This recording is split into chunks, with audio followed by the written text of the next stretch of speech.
Bunun aldığan mı?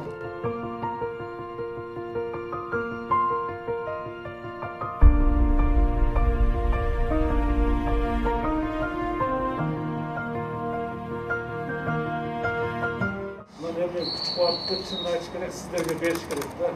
Biz bilip durağız, sezip durağız. Sizlerge bu ülkümde ayrıca mediklerge, vraçlarga, medayinlarga aябай оор кыйын болуп атат. Түнү күнү үйдөн таштап коюп ушу иштеп берип атасыздар да. Анан Кудай буйруса бул күндөр дагы өтөт. Туурабы? Артыбызда эмне жашырабыз, элибиз турат, кыргыз мамлекетибиз турат. Үй бүлөдө бала чакабыз, тууган урубуз бардыгыбыз мына караган, ишенгенибиз мүмкүндө мына сиздер болуп турасыздар да. Ошон үчүн мен каалайм мына шаардын элинин атынан, шаардык мэриянын атынан чоң ыраазычылык билдирем мына Шаят мырза баш болуп жамаатыңарга.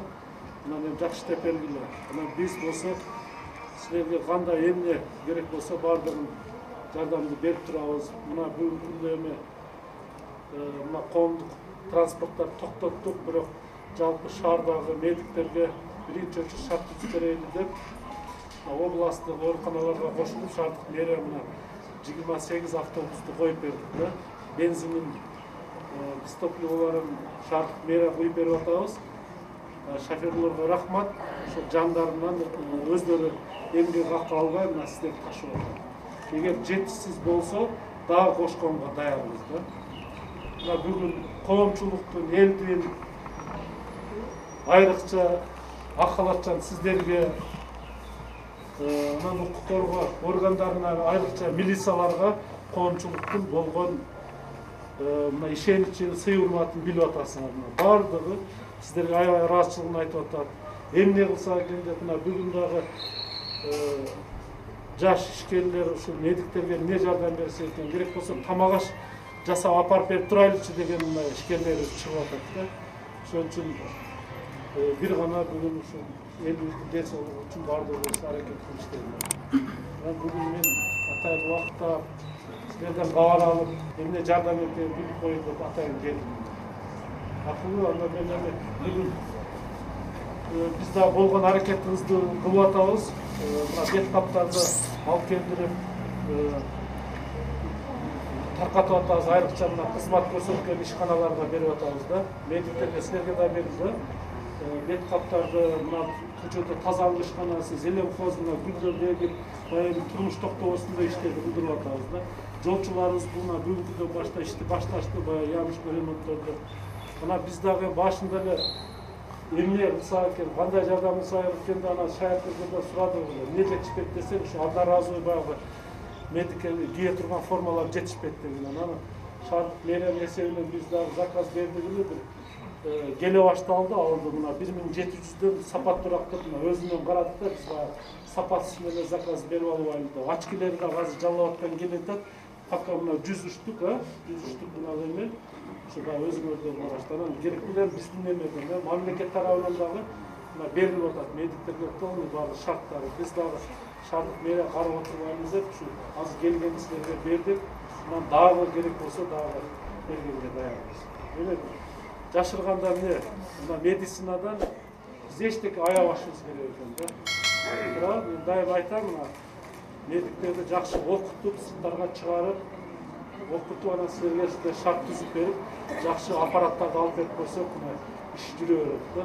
Мындай жакшы заманбап ооруканаларыбызды оңдоп түздөп, болгон шартыбызды элип берсек үчүн даярбашыбыз керек. Элдин ушундай апаат күнгө турган кезинде өз кызматтарын ушу ак халатын кийгенде актып аткарып жатат деп ойлойбуз.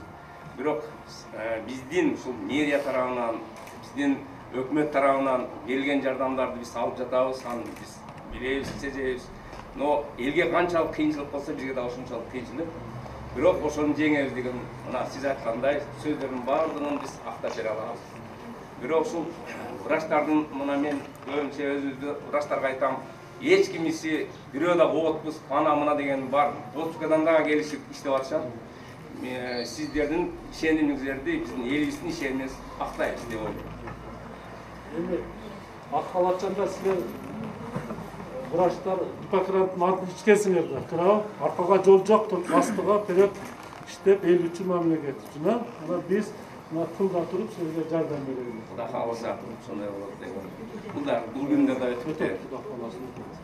Biz айтып атабыз эми. Бул күндөрдө өтөр, Кудай кааласа. Мына Кытайда көрбөдүңөрбү? Врачтарды кандай сый урмат менен узатып, бардыгы тизелеп отуруп эми. Biz дагы жакшы ойлорубуз бар. Ушул күндөр өтүп кетсе, врачтарга бардыгы жакшы, бүт башка мекеме жетекчилери бардыгыбыз биригип, ушу бардыгыңарга bir жакшы сый урматтарды көрсөтөбүз. Эң негизгиси мына элибизге ден соолук болсун эми ушу оорган кыздарга. Эме барбы? Маселе барбы? Жардам Кандай кыйынчылыктар бар, кандай проблемалар бар?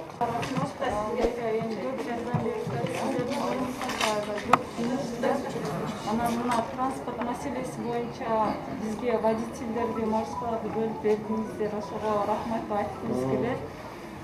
Бирок ал водительдер только шаардын ичинде айдайт да алып келет. Бизде шаардын сырткарыда жашаган кызматкерлер аябай көп. Например, Кара Суудан, Нариман, Кыштактан келет. Анан ошолорго келиш кыйыныраак болуп калат. Например, ал водительдер Кыштактан же Кара Сууга барайын десе, пропуск жок, аларды өткөрбөйт. Биздин кызматкерлердин справкасы менен, то есть ал үйүндө болсо ага барып алыш үчүн посттон өтүш керек.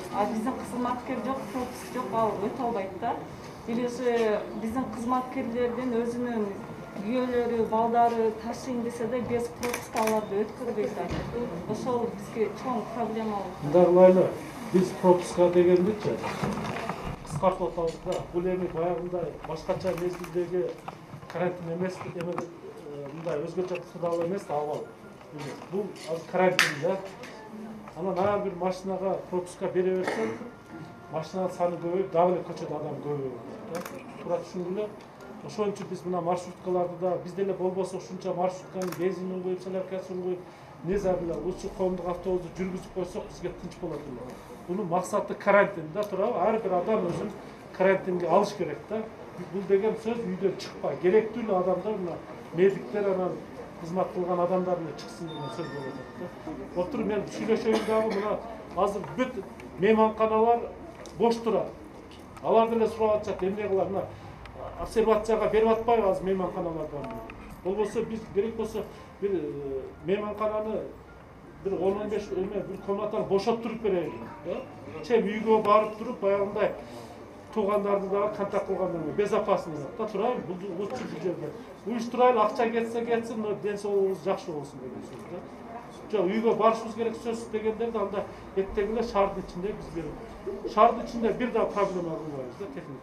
Gerek bolsa bir медсестраны апарып келиш керек болсо бирөөнү дагы апарып келип ташыйт. Ушундай эме кылабыз. Бул жардам беребиз. Бирөө сен жалгыз үйүңө бара турган болсоңуз, сизди апарып алып келет ошол. Ошол жерде туруп атабыз. 2 мың саат келет. Анан эми сырттагы гана, мисалы Башбулакта, Кара Суу, башка жактан келсе, ар бир жагына биз анда бүт шаардын маршруткалары сыртка чыгып кетет, тартып колго алабыз. Апарат. Эко жетишата, жетишпесе дагы кошуп берет техника. Макулбу? Дагы кошуп берет. Анан техника жок, мындай деген бул сөз болушу мүмкүн эмес да. Отурбу? Мындай болот да, бул саар менен алып кел, анан кечинде алып келгенге гана болот. Биз өткө келе турганда жок алып атабыз да. Мен бир күнү бир такси менен сүйлөшүп таштап койчу десем, арзан эле таштап кетти. Жолдон карма алып, сен таксиге иштеп атасың деп баягы бала неме жаман кылды да, мен айттым, "Ука, мага арзан эле таштап атат бул бала." Деп справкамды көрсөтүп атып, дагы бошончу. Эми Ношко келгендер список берилген. Маршрутта түнүгүн иштейт. Силер ичеме аз мен бар Асылбек Аманчев айткан, мына жерге маршрут болот. Кече бир машина берди да, бир тамашадан бири коюп берди. Ошону неге дежурствого өчтүп коюп берейин.